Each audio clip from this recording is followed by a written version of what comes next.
بسم اللہ الرحمن الرحیم۔ السلام علیکم ورحمۃ اللہ۔ قانون تو سب کے لیے ایک جیسا ہونا چاہیے۔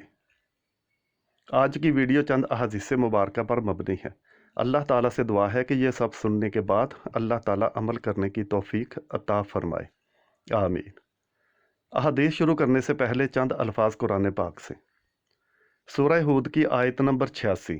اللہ تعالیٰ فرماتا ہے کہ اے لوگو، ماپ اور تول انصاف کے ساتھ پورا کرو، اور لوگوں کو ان کی چیزیں کم نہ دو، اور نہ زمین میں بدماشی سے فساد مچاتے پھرو۔ بے ایمانی کے بغیر اللہ کی طرف سے بچا ہوا منافع ہی تمہارے لیے بہتر ہے اگر تم مومن ہو۔ اللہ اکبر۔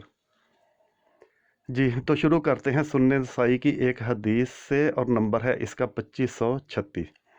نبی کریم صلی اللہ علیہ وآلہ وسلم نے فرمایا کہ بہترین صدقہ وہ ہے جو مالداری کی برقراری اور دل کی بے نیازی کے ساتھ ہو، اور اوپر والا ہاتھ بہتر ہے نیچے والے ہاتھ سے، اور پہلے صدقہ انہیں دو جن کی کفالت و نگرانی تمہارے ذمہ ہے۔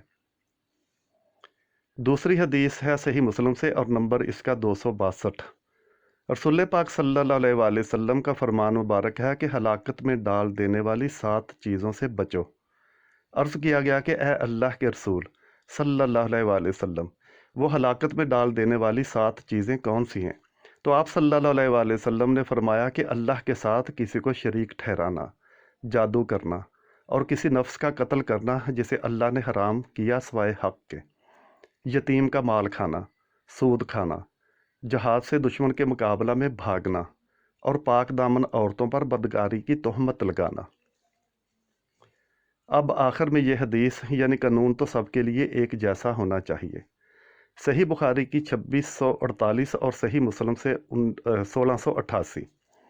اللہ کے حبیب سرکار دو عالم صلی اللہ علیہ وآلہ وسلم نے فرمایا کہ اے لوگو، تم سے پہلے لوگوں کو اس چیز نے تباہ کر ڈالا کہ جب ان کا کوئی معزز آدمی چوری کرتا تو اسے چھوڑ دیتے، اور جب ان میں سے کوئی کمزور آدمی چوری کرتا تو اس پر حد نافذ کرتے۔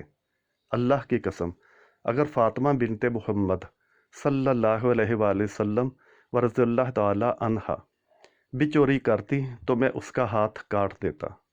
اللہ اکبر۔